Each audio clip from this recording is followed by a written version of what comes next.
Technology इतनी simple है कि वो सिर्फ एक मोबाइल फ़ोन जो कि किसी भी टीचर का हो सकता है, या स्कूल अपने मोबाइल फ़ोन जो 25,000 तक का मिल जाता है उसको कनेक्ट कर सकता है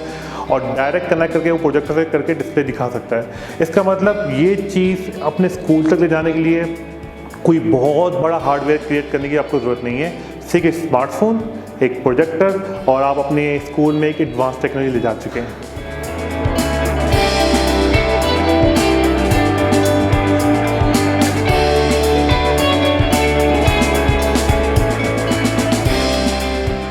तो स्पार्क को लॉन्च करने का मेन मकसद यही है कि बच्चे और किताब के दरमियान जो गैप है, एक तो वो फिल हो जाए और दूसरा जो किताबें बहुत ज़्यादा बोरिंग और ब्लैक एंड वाइट और ब्लरी इमेजेस वाली हो गई हैं, उनको बहुत ज़्यादा इंटरेस्टिंग और इंटरेक्टिव बना दिया जाए।